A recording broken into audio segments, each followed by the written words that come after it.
ஈசனடி போற்றி எந்தையடி போற்றி தேசனடி போற்றி சிவன் சேவடி போற்றி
இந்த நேரத்தில் கற்பகாம்பாளுடைய கபாலீஸ்வர பெருமானுக்கு திருக்கல்யாண வைபவம் மிகவும் சிறப்பான முறையில் நடைபெற்றுக் கொண்டிருக்கும். கபாலீஸ்வர பெருமான் மருந்தீஸ்வர பெருமானுக்கு எல்லாம் இன்றைக்கு திருக்கல்யாண வைபவம் மிகவும் சிறப்பான முறையில் நடைபெற்றுக் கொண்டிருந்தது. மற்றிட்ட புன்னையின் காணல் மலனால் மாமயிலை கற்றித்தன் கொண்டான் கபாலி திறமவன்தான் உற்றிட்ட பண்பின் ஒரு திறப்பல்கணத்தார்க்கு அற்றிட்டல் காணாதோ போதியோ பூம்பாவாய் பல்லாடுதனை சடமேல் உடையான் தன்னை பார்ப்புளித்தோல் உடையான் பகவன் தன்னை சொல்லாரே பொருளைத்தும் ஆனான் தன்னை சுடருருவில் என்பரா கோலத்தானை அல்லாத காலனை முன்னகத்தால் தன்னை ஆறிற்கு இருந்தானை அமுதானை கல்லாடை புழைந்தருளும் காபாலி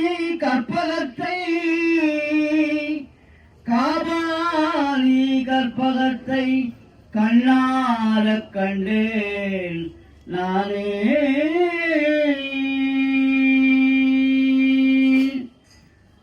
எல்லாம் அல்ல இந்த சிவபெருமான் பங்குனி மாத பௌர்ணமி மிகவும் சிறப்பு வாய்ந்தது.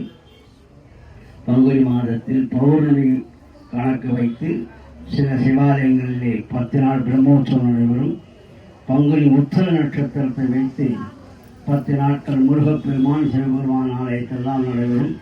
உத்தர நட்சத்திரம் கொண்டதெல்லாம் நேற்றைய தினம் நடைபெற்றது. பங்குனி கணக்கு வைத்துக் கொண்டிருந்தலாம். இன்றைய தினம் பங்குனி மாதம் பௌர்ணமி. நாளைய ஒரு நாள் தான் திங்கட்கிழமை அன்னைக்கு தமிழ் புத்தாண்டு விழா. தமிழ் புத்தாண்டு விழா தான் மிகவும் சிறப்பு வாய்ந்தது. ஆங்கில புத்தாண்டெல்லாம் ரொம்ப சிறப்பாக கொண்டாடுறாங்க. ஒரு ஏத்தெல்லாம் கோயிலெல்லாம் போகிறாங்க. அதே மாதிரி தமிழ் புத்தாண்டுக்கு அவ்வளோ பேர் வரதே கிடையாது. காரணம் தமிழ் புத்தாண்டு தான் முக்கியமானது. தமிழ் புத்தாண்டும் போது நம்ம ஒவ்வொரு பண்டிகைகளுக்கும் ஒவ்வொரு விசேஷமான இதெல்லாம் செய்ய வேண்டும். அதேபோல் நம்முடைய வாழ்க்கையிலே நல்லது கெட்டது, அதேபோல் நம்முடைய உணவு அருகின்ற புளிப்பு கசப்பு இயற்பு என்ற அறுசுவை எல்லாம் இருக்கும். அதேபோல் அன்றைய வேப்பம்பூ வச்சு வெல்லம் போட்டு பாயசம் பண்ணுவாங்க. ஏன்னா ரெண்டும் நல்லது கெட்டது புளிப்பு இனிப்பு எல்லாம் சேர்ந்து இருக்க வேண்டாக அந்த வேப்பம்பூ பச்சடின்னு சொல்லுவாங்க. வேப்பம்பூ போட்டு வெல்லம் போட்டு பச்சடி போட்டு நீர்மோல் பானகம் வைத்து பஞ்சாங்கம் படிக்க வேண்டும். பஞ்சாங்கம் எல்லா வீட்டிலும் தயவு செய்து பஞ்சாங்கம் வாங்கிக்கணும். பார்க்குறோமோ பார்க்கலையோ அதில் பஞ்சாங்கம் வைத்து அந்த வேப்பம்பூ பச்சடி செய்து நீர்மோர் பானம் வைத்து தேங்காய் பழம் உடைச்சி ஆராதனை செய்ய வேண்டியது மிகவும் முக்கியமானது. நாமெல்லாம் தமிழர்களாக இருக்கிறோம். தமிழ் புத்தாண்டு சிறப்பாக முறையில் கொண்டாட வேண்டும். அந்த தமிழ் புத்தாண்டு தான் நமக்கு நம்முடைய 60, 70, 80 கொண்டாடுவதற்காக தமிழ் புத்தாண்டை வைத்து தமிழ் மாதத்திலே வருகின்ற நட்சத்திரத்தை வைத்து தான் நாம் எல்லாம் பிறந்த நாள் விழா பர்த்டேன்னு கொண்டாடுறோம். இப்போ ஆங்கில டேட் ஆஃப் பர்த்டேன்னு போட்டு அந்த இங்கிலீஷில் வைக்க கொண்டாடுறோம். அதோட இதில் இருந்தாலும் தமிழ் புத்தாண்டு இந்த விசேஷமான சிறப்பு இதெல்லாம் நடைபெறும். அதெல்லாம் அன்றைக்கி கண்டிப்பாக வீட்டில் எல்லார் வீட்டிலும் பஞ்சாங்கம் வைத்து பூஜை செய்ய வேண்டும். தயவோடு எல்லாரையும் நான் கேட்டுக்கிறேன். பஞ்சாங்கம் இருக்கணும். இப்படி வாராந்திர புஸ்தகம், ஆனந்த விழா, குமுதம், கல்கி எல்லாம் பார்க்குறோம். ஆனால் இது வருஷத்தில் ஒரே ஒரு நாள் பஞ்சாங்கம். திதி, வாரம், நட்சத்திரம், யோகம், கலனம் 5 சேர்ந்து அதை பஞ்சாங்கம். அதான் பஞ்சாங்கம்னு பேர். இன்னைக்கு என்ன திதி, இன்னைக்கு என்ன நட்சத்திரம், இன்னைக்கு என்ன வாரம் அப்படின்லாம் வரத்தான் அந்த பஞ்சாங்கம் என்று அதற்கு பெயர். அதனால் அந்த பஞ்சாங்கத்தை வைத்து வருகின்ற திங்கட்கிழமை அவர்கள் வீட்டிலே வைத்து நம்ம சொன்னது போல வேப்பம்பூ பச்சடி செய்து வெல்லம் வேப்பம்பூ போட்டு பச்சடி செய்து நீர்மோல் பானம் வைத்து நம்ம பஞ்சாங்கத்தை நாம் வழிபாடு செய்ய வேண்டும். ஆலயங்கள்லாம் பஞ்சாங்கம் பலரும் என்று மாலை நேரத்திலே பஞ்சாங்கம் வாசிப்பார்கள். இந்த வருடம் என்ன மழையில பயமா, நல்ல விளைச்சல் வேணுமா, என்னென்ன நடக்கும், நல்லதெல்லாம் நடக்கும் என்றெல்லாம் பஞ்சாங்க படம் என்று ஆலயங்களிலே படிப்பார்கள் மாலை நேரத்திலே. அதே போல் நம் வீட்டில் எல்லாம் பஞ்சாங்கம் வாங்கிக்கிறோம். பஞ்சாங்கம் வைத்து பூஜை செய்து இறைவனை வழிபாடு செய்து நல்லபடியாக எல்லோரும் வைத்திருக்க வேண்டும் என்று பிரார்த்தனை செய்கிறோம். நம பார்வதி பதே, சிவனே போற்றி, சிதம்பரம் சிவசிதம்பரம்.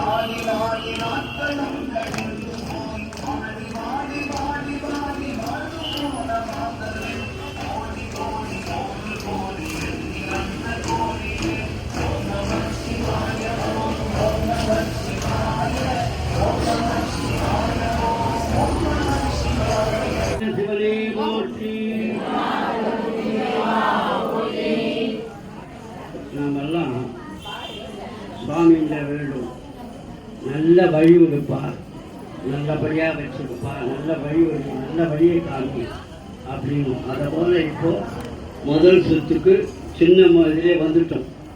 2வது சுத்துக்கு அவர் நல்ல பெரிய வழியை விட்டுட்டார். மாணவரி எல்லாம் அவர் செயல்தான். அவர் இல்லாமல் எதுவுமே நடக்காது. அவர் நினைச்சாதான் எதுவுமே நடக்கும். அது வேறு. அவர் பெயர் தியாகேசன் என்று பெயர். சிவபெருமான் நாம் என்ன வேண்டுமோ உடனே கொடுக்கக்கூடாது. அந்த ஸ்பாட்லேயே கொடுக்குறாரு. அவர் நல்லது கெட்டது யார் என்ன பண்ணுறாங்க எது பண்ணாங்க எதுவுமே தெரியாது. சிவபெருமான் ருத்ராட்சத்திலே ஆரம்பித்தார். சிவபெருமானுக்கு ருத்ராட்சம், விபூதி, வில்வம் இதெல்லாம் சிறப்பு வாய்ந்தது. ருத்ராட்சம் மகிமையை சிவா பில்வாஷ்டம், ருத்ராட்சரின் மகிமை அப்படி எல்லாம் நம்ம சிவபெருமானுக்கு சிறந்தவாதாக இந்த தினம் ருத்ராட்சத்திலே சிவபெருமானை அலங்கரிக்கப்பட்டது. அதனால ருத்ராட்சத்தினால் இந்த செய்யப்பட்ட சிவலிங்கம் மிகவும் சிறப்பு வாய்ந்த நாம் தரிசனம் பண்ணி அவருடைய அருளை பெறுமாறு எல்லாம் வல்ல சிவபெருமான அருளை பெறுமாறு பிரார்த்தனை செய்து நம பார்வதி பதே.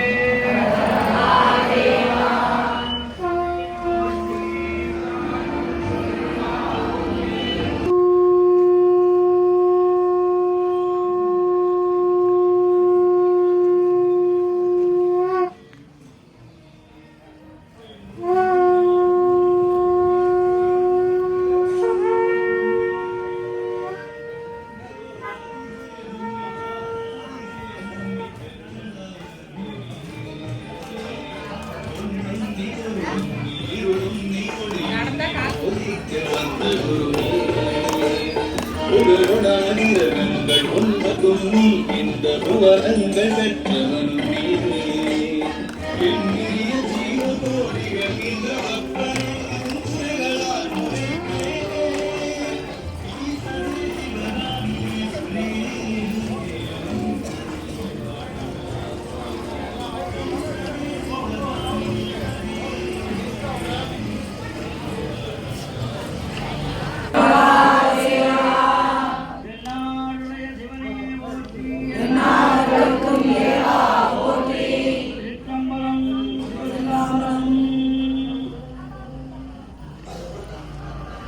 குரோதி வருடத்தில் பங்குனி மாதம் கடைசி இன்றைய தினம் இந்த பௌர்ணமி. இப்படியெல்லாம் சிறப்பு வாய்ந்த பௌர்ணமிகள் கார்த்திகை தீப பௌர்ணமி. அப்படி பௌர்ணமியில் சிறப்பு வாய்ந்த பௌர்ணமி முதலிலே தமிழ் வருடம் பிறந்து சித்ரா பௌர்ணமி. எல்லா ஆலயங்களிலும் இதே போல பங்குனி மாதத்தில் எப்படி திருவிழா நடந்தோ அதே போல சித்ரா பௌர்ணமி முன்னிட்டு 10 நாட்கள் திருவிழாக்கள்லாம் நடைபெறும். சித்ரா பௌர்ணமி நட்சத்திரத்தில் சித்திர நட்சத்திரம்.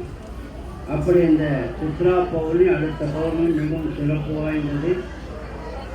இப்பொழுது ருத்ராட்ச மாலை அலங்கரிக்கப்பட்டு ருத்ராட்சத்தினால்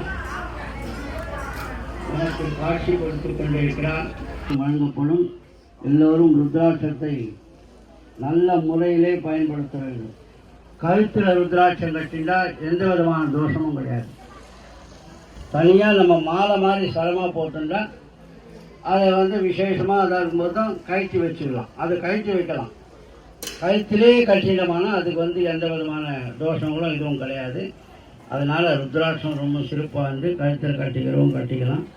அதனால் இந்த ருத்ராட்சம் அன்பர்களுக்கெல்லாம் ஆராதனை முடிந்து விபூதி பிரசாதம் பெற்றுக்கொண்டு அந்த பிரசாதமும் அன்ன பிரசாதம் இந்த ருத்ராட்ச பிரசாதத்தெல்லாம் பெற்றுக்கொண்டு பொறுமையாக பெற்றுக்கொண்டு பராபரி புராதனி தராதரமெல்லாம் பொற்புடல் அழித்த சிவசக்தி இமவான் உறவு புத்ரி மகமாயி என்றே சீரனை தமிழ் கவிதை பாடி முறையிடுவது உன் செவிதலுக்கு ஏறவில்லையோ? தமிழ் கவிதை பாடி முறையிடுவது உன் செவிதலுக்கு ஏறவில்லையோ? தேகி என்றாலும் உனக்கு ஈய வகையல்லையோ? தீன அச்சகி அல்லையோ? ஆறுலகில் பெற்ற தாயின்றி மக்களமை ஆதரிப்பவரார் சொலாய். அன்னையே அன்னையே அன்னையே என்னும் பாராமுகம் பண்ணாமல் அடியை நிறுத்தி கண்டாய். மேருவை வளைத்தவன் நிலத்தினில் வளர முதலே விரிபொழில் திருமயிலை வாழ் விரைமலர் குழல்வல்லி மறைமலர் பரவல்லி விமலி கற்பகவல்லியே விமலி கற்பகவல்லியே கற்பகவல்லியே ஆடும் மயிலாய் உருவெடுத்து அன்று இறைவன் திருத்தால் நாடி அர்ச்சித்த நாயகியாரில் நாமங்களை பாடி உருவி பரவசமாக ஒப்பாங்கருள்வாய். காலவே பொழில் சூழ் மயிலாபுரி கற்பகமே மயிலாபுரி கற்பகமே கற்பகமே தனம் தரும் கற்பகமே கல்வி தரும் கற்பகமே ஒரு நாளும் தளர்வறியா மனம் தரும் கற்பகமே நெஞ்சில் வஞ்சமில்லாயிரம் தரும் கற்பகமே நல்லன எல்லாம் தரும் கற்பலமே அன்பர் என்பவர்க்கே கணம் தரும் பூங்குழலான் அபிராமி அபிராமி கடைக்கண்களே ஆத்தாலயங்கள் அபிராமவல்லி அண்டமெல்லாம் பூக்காளை மாதுளம் பூநிறத்தாளை புவியரங்க காத்தாளை அங்கற்பாதாவதும் கரும்பு வேணும் சேர்த்தாளை முக்கண்ணி முக்கண்ணனை ஸ்ரீ சொர்ணாம்பியுடன் அகத்தீத்தர பெருமானை தொழுவார்க்கு அகத்தீத்தர பெருமானை தொழுவார்க்கு ஒரு தீங்குமில்லை. மண்ணுகள் வளாது வைக மணிவளம் சுரக்க மன்னன் கோல் முறை அரசு செய்க குறைவில்லாது உயிர்கள் வாழ்க நான்மறை அறங்கள் போங்க நற்றவன் மேன்மல்க மேன்மகள் சைவ நீதி விளங்குக உலகமெல்லாம் நம பார்வதீபதே தென்னாடுடைய சிவனே போற்றி ஏகம்பத்துறை அந்தாய் போற்றி வாகம் குடல்வாய் போற்றி கைலை மலையானே போற்றி போற்றி திருச்சிற்றம்பலம் சிவசிதம்பரம்